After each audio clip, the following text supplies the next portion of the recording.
होली हंस में एक बार फिर से आपका स्वागत है।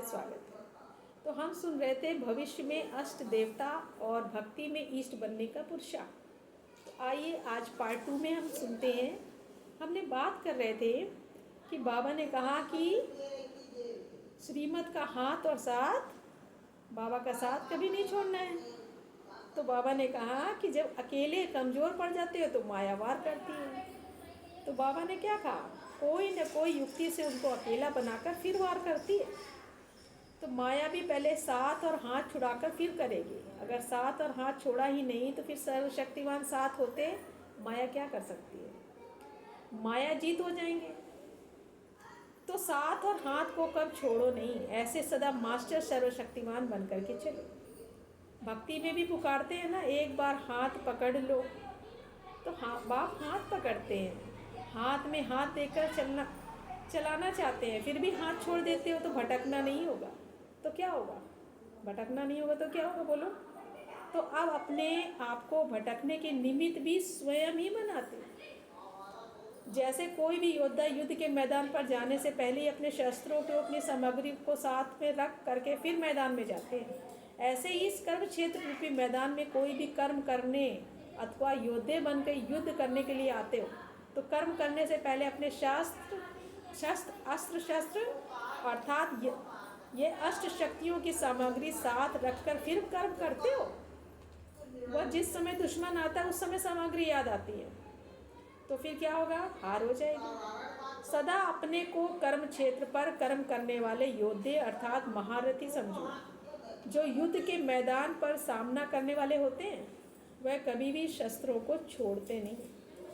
सोने के समय भी अपने शस्त्रों को नहीं छोड़ते हैं, ऐसे ही सोते समय भी अपनी अष्ट शक्तियों को स्मृति में नहीं लाना है, अर्थात अपने शस्त्रों को साथ में रखना है। ऐसे नहीं, जब कोई मायावार होता है उस समय बैठ सोचेंगे कि क्या युक्ति अपनाऊं।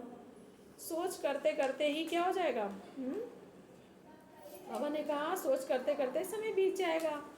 इसलिए सदैव एवर रेडी रहना है, सदा अलर्ट और एवर रेडी अगर नहीं है तो कहीं ना कहीं माया धोखा खिलाती है। और धोखे का रिजल्ट क्या होता है, अपने आप को देखकर ही दुख की लहर उत्पन्न हो जाती है। अपनी कमी ही कमी को लाती है। अगर अपनी कमी नहीं है तो कभी भी कोई भी कमी आ नहीं सकती। बेगमपुर के बादशाह कहते थे ना, यह इस समय की स्टेज है जबकि गम की दुनिया सामने। गम और बेगम की अभी नॉलेज है ना, इसके होते हुए स्थिति में सदा निवास करते, इसलिए बेगमपुर का बादशाह कहा जाता है। भले बेगर हो लेकिन बेगर होते भी बेगमपुर के बादशाह हो। तो सदा इस नशे में रहते हो कि हम बेगमपुर के बादशाह हैं। बादशाह अथवा राजे लोगों में ऑटोमेटिकली शक्ति रहती है राज्य चलाने की, लेकिन उस ऑटोमेटिकली शक्ति को अगर सही रीति काम में नहीं लाते हैं, कहीं ना कहीं उल्टे कार में फंस जाते तो राजाई की शक्ति खो लेते हैं और राज्यपद गंवा देते हैं।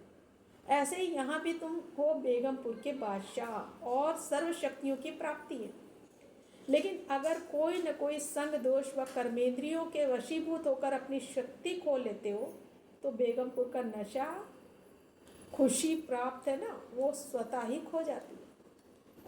जैसे वह बादशाह भी कंगाल बन जाते हैं, वैसे ही यहाँ भी माया के अधीन होने के कारण मोहताज कंगाल बन जाते हैं।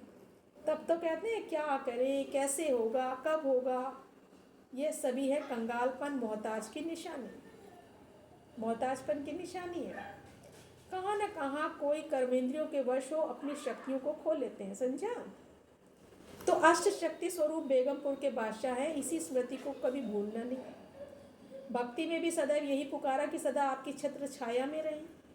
इस साथ और हाथ की छत्र छाया से बाहर क्यों निकलते हो।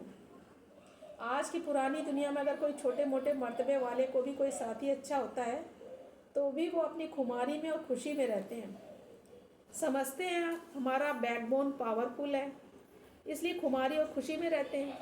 आप लोगों का बैकबोन कौन है, जिनका सर्वशक्तिवान बैकबोन है, तो किसकी खुमारी और खुशी होनी चाहिए। कब खुशी की लहर खत्म हो सकती है, सागर में कभी लहरें खत्म होती हैं क्या, नदी में लहर नहीं उठती है। सागर में तो लहरें उठती जाती है ना। तो मास्टर सागर हो ना, फिर ईश्वरी खुमारी व ईश्वरी खुशी की लहर कब खत्म हो सकती है? खत्म तब होती है जब सागर से संबंध टूट जाता है, अर्थात साथ और हाथ छोड़ देते हो, तब खुशी की लहर समा जाती है। अगर सदा साथ का अनुभव करो तो पाप कर्म में भी सदा सहज बच जाओ, क्योंकि पाप कर्म अकेलेपन में होता है। कोई चोरी करता है, झूठ बोलता है, वह कोई भी विकारवश होता है जिसको अपवित्रता के संकल्प का कर्म कहा जाता है, वह अकेलेपन में ही होता है। अगर सदा अपने को बाप के साथ साथ अनुभव करो तो फिर ये कर्म होंगे ही नहीं। कोई देख रहा है फिर चोरी करेंगे तो फिर चोरी करेंगे। कोई सामने सामने सुन रहा है तो फिर झूठ बोलेंगे। कोई भी विकर्म व व्यर्थ कर्म बार बार हो जाते हैं तो इसका कारण यह है कि सदा साथी को साथ में नहीं रखते हो अथवा साथ का अनुभव नहीं करते हो। कभी कभी चलते चलते उदास भी क्यों होते हो? उदास तब होते हैं जब अकेलापन होता है। अगर संगठन हो और संगठन की प्राप्ति हो तो उदास होंगे क्या? अगर सर्वशक्तिमान बाप साथ है, बीज साथ है, तो बीज के साथ सारा वृक्ष साथ है, फिर उदास अवस्था कैसे होगी? अकेलापन ही नहीं तो उदास क्यों होंगे? कभी कभी माया के विघ्न का वार होने के कारण, अपने को निर्बल अनुभव करने के कारण परेशान स्टेज पर पहुंच जाते हो। भलेवान का साथ भूलते हो तब निर्बल होते हो, और निर्बल होने के कारण अपनी शान को भूल परेशान हो जाते हो। तो जो भी कमजोरियां व कमी अनुभव करते हो उन सभी का कारण क्या होगा? साथ और हाथ का सहारा मिलते हुए भी छोड़ देते हो। समझा?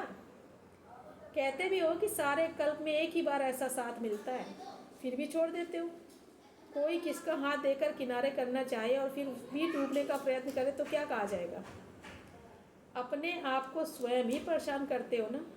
बहुत समय से इस सृष्टि में रहते हुए भी अभी भी यही परेशानी की स्थिति अच्छी लगती है? नहीं तो बार बार उस तरफ क्यों जाते हो? अभी जल्दी जल्दी चलना है, स्पीड तेज करनी है। सार को अपने में समा लिया तो सार युक्त हो जाएंगे और आसार संसार के से बेहद के वैरागी बन जाएंगे। अच्छा, सदा साथ और हाथ लेने वाले बेगमपुर के बादशाहों को नमस्ते। हम रूहानी बच्चों की रूहानी बाप दादा को याद प्यार नमस्ते नमस्ते नमस्ते। गुड मॉर्निंग, थैंक यू बाबा। ओम शांति।